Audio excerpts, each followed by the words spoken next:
And rice was thrown, a house was built, a baby born. How time can move both fast and slow amazes me. And so I raise my glass. It was one of those things, like, whenever you'd think about it, it'd be like, dude, where's Guy? You know? That'd be like one of the questions I would ask, like, from time to time, like, because he's always been one of my favorites. Hold it in your hand. It won't bow to your demands. There's no difference you can make.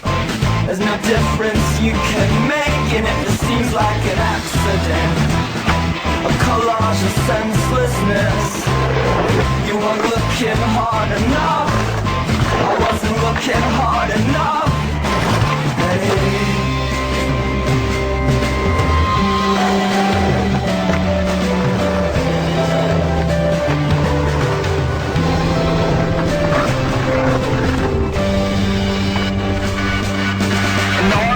In skateboarding, it's so easy to fall into like certain behaviors.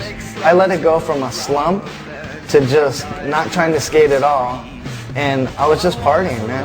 And it started off with, like, you know, going to clubs every week, the weekdays and the weekends, and that turned into dive bars. And through all of that, just turned into like just being a total loser. I became like so self-destructive with all of this stuff that everything around me was like destroyed.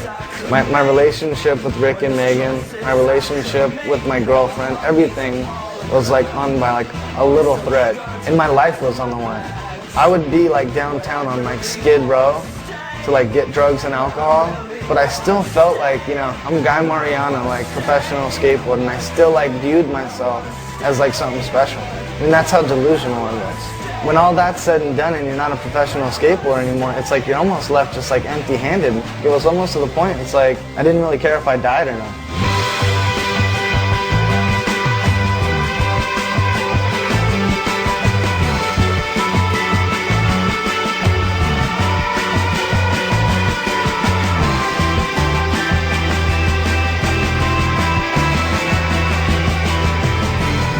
He's the only guy that we've been waiting for. There's only one, and that was Guy Mariano. And then when Rick dug him out of wherever the fuck he was, that's nice of him. That's what a friend would do, and that's what the world needs, is more people that would fucking help you out when you're down. And that's fucking true till death. If somebody's down, help them out. And he made it.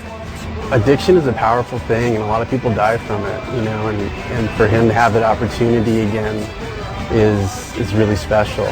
I just think he had a long time to think about his life and stuff, and he just kind of realized he was always better off riding a skateboard. I mean, I didn't know what to expect, but it was definitely like, he's back in skating where he needs to be. We've all missed him type thing, you know, like skating has missed him. I had so much going on in my mind, and I was so confused and I was so lost, is that the only place where I felt comfortable was on my skateboard. And while I was actually doing a trick on my board, I wasn't thinking about, am I gonna try to skate? Am I gonna try to work? Am I gonna relapse? I wasn't thinking about all this stuff, and it's where I found my freedom. And I remember one day I did like a fake E50 fakie flip, and it was this little thing inside of me that had some hope. And I was like, well, what if I just tried it one more time?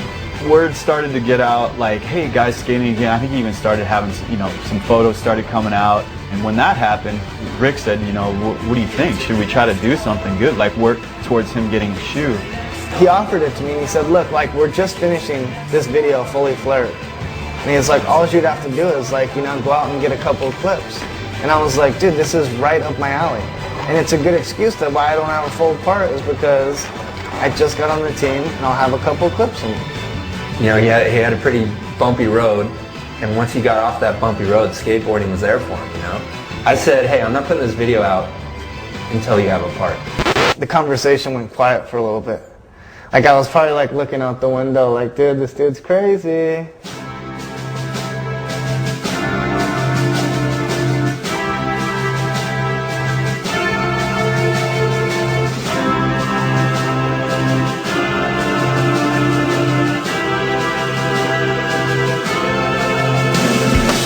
Guy came on board, deadline gets pushed back. I didn't hear anyone bummed about that at all. Just the fact he's like skating again, I was so psyched. Can't believe it. I didn't even know, and then all of a sudden it was kind of like, dude, you're in the video with Guy Mariano.